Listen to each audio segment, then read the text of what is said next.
Hi there. Glad you could join me again. Um, we're here to continue our dropping papers over here. We're here to continue our lessons in physics. In the last episode, we talked briefly about vector addition and how we're going to add two values together.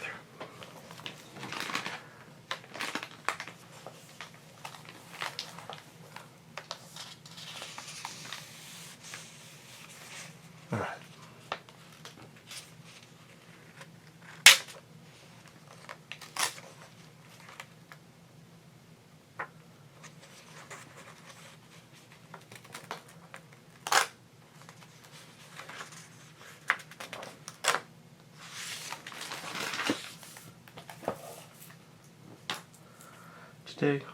For today's video, we're going to use a 7mm rollerball pen, excuse me. It's my attempt in these videos to always use a different implement, so maybe we can get some different sounds. Alright. Ooh, it's way too much. Just calm down. I have here with me, you may hear some crinkling in the background. It's just because I have with me a little bit of candy, because my main vice in this world is sugar.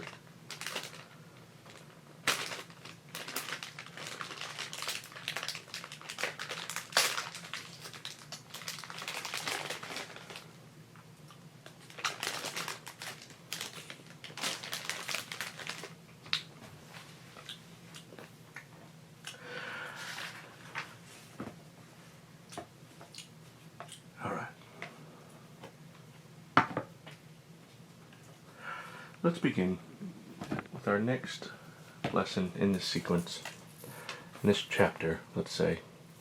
Today we're going to talk about the components of the vector.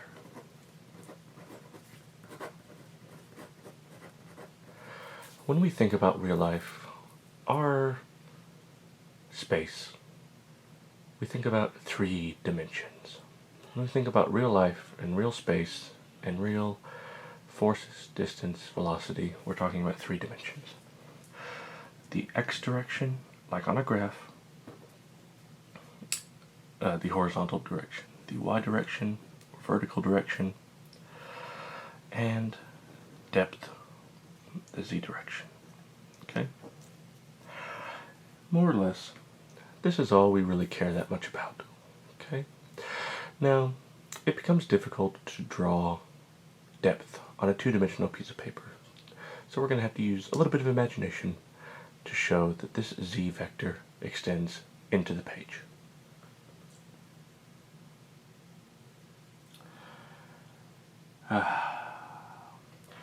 We are going to make sure that we always know that the vectors begin at the origin, and they extend infinitely in every direction. The axes do in every direction. And our point, our vector, could extend into any one of those directions infinitely.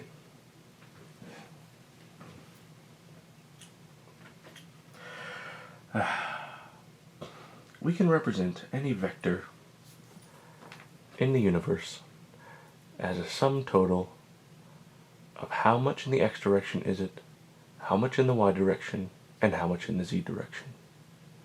So, for example, if I was going to draw a vector that extends just like this along the plane of the table, I could say, for example, that it extends a amount in the x direction, b amount in the y direction, and 0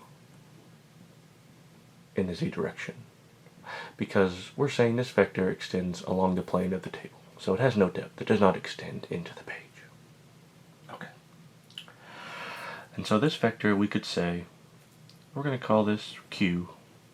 We could say that the vector q, remember with the arrow, is a sum of A plus B. And in fact, we can call A a vector and B a vector. Okay. Typically, this sort of notation is not common, and it's not what we're going to use. This was just our first example. Here's what we're going to use in the future. Anytime we have a vector, let's call it A with the arrow so we know it's a vector. The vector sum is equal to A, just like previously.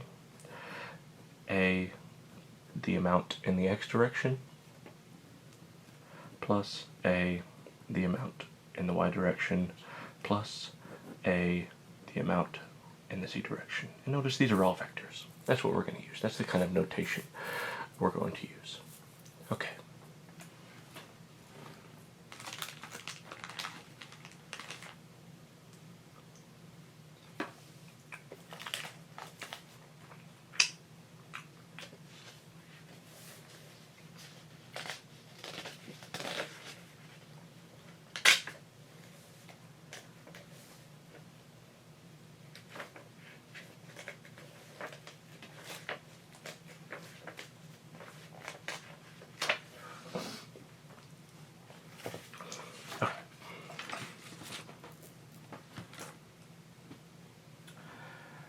Here we go.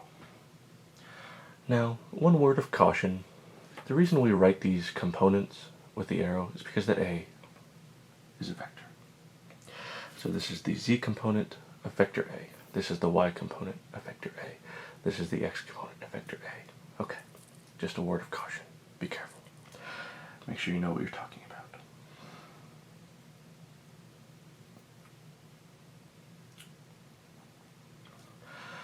Okay.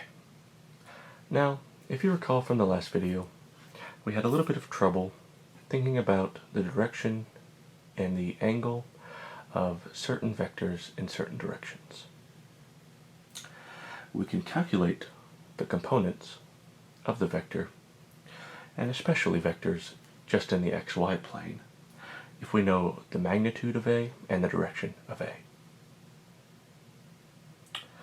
We will always describe the direction of a vector in terms of its angle relative to the right. Okay? So for example, this angle theta would be 90 degrees because it is 90 degrees from here. Okay? If we were talking about this angle, theta, we would say this is 45 degrees from here to here, 45 degrees. If we were talking about this direction, we would typically not say, oh, it's 45 degrees from here to here. Instead, we would say it is 115 from here to there. All right, there.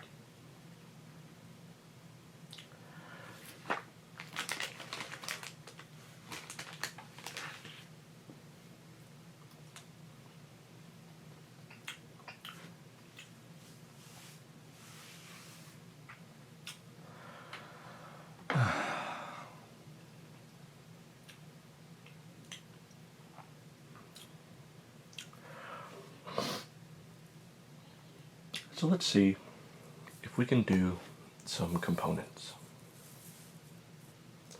Let's see, in fact, if we can use our knowledge of trigonometry to solve one practice problem.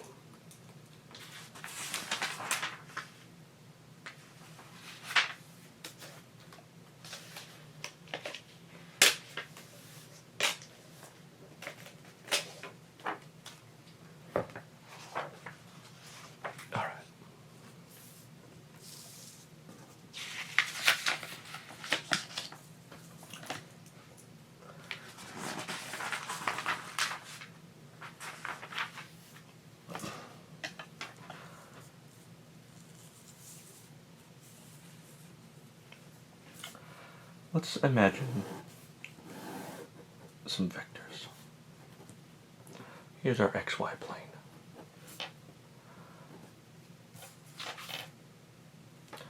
We're going to call this Q, X. This is a vector that is exactly along the x-axis. We have, oh, pardon me. Here's the vector we care about, vector D, or vector Q. Okay, so this is the vector Q, only the x part, and the vector Q, only the y part. Okay, lovely. We're going to call this angle alpha. Alright. Now, if we wanted to know what this number and this number is, what can we do? What recourse do we have? Well,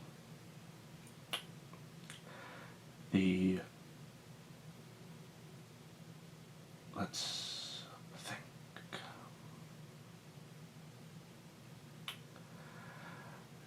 Let's imagine the vector Q has a magnitude of 10 meters. Okay? And the angle alpha is an angle 45 degrees. Okay. How might we do this? Well, we're going to use our knowledge of trigonometry. If we care about, this is what we did last time, if you recall. Oops, I keep using D. I'm getting confused, pardon me. Qx equals.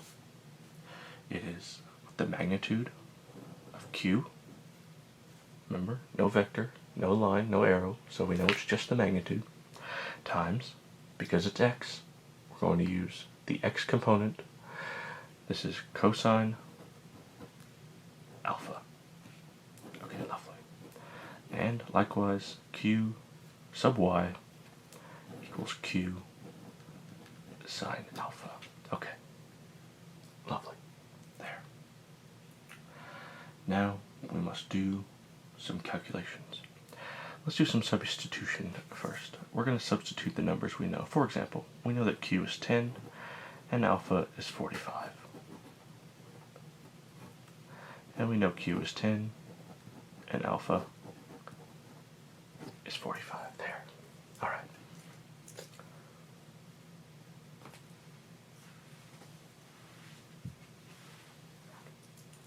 But wait, I sense a problem. Let's be very careful. If you recall from the very last piece of paper we talked about, we only measure direction from this line. So our angle is indeed not 45. Instead, it is, if you recall, a circle is 360 degrees minus 45. What is it? 315. We could say instead that this number is 10 cosine 315. Right? And we could say that this number is 10 sine 315. Now, if we had calculated this, we wouldn't have gotten the correct solution, because this implies, this tells us the y component value for this angle, which would have gotten us the correct x component, but not the correct y component. We would have got the opposite. So we can use 315, or we could in fact use negative 45, and that would have gotten us the right solution. Okay? Pardon me, some spare change. Going to use our calculator.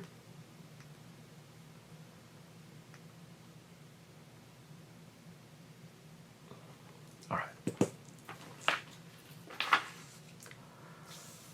10 times cosine 315. Let's figure out what that is. 315 cosine. Okay. Times 10. Tells us the x component is, in fact, 7.1, let's round, meters. Because remember, meters. Meanwhile, let's find the sine of 315. Oops. These big fingers. Negative 0.7 times 10. Negative 7.1 meters. And that would make perfect sense. And the reason I know it makes perfect sense is because 45 degrees perfectly bisects this 90-degree angle right here.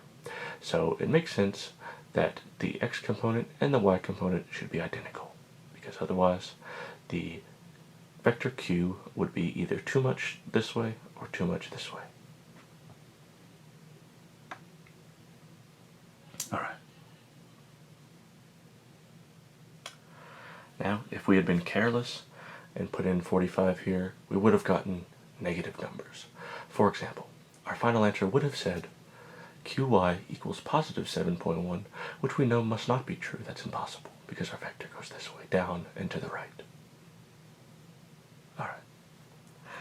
And that is how, just a little bit of clarification about how we're going to use vectors to solve problems. This will be very fortunate to have in the future. Just a very short video today, okay? Just a little bit of clarification about the last video. Hopefully this helps. If you need to look at this for a second, pause the video here and take a look. Just a little bit more candid.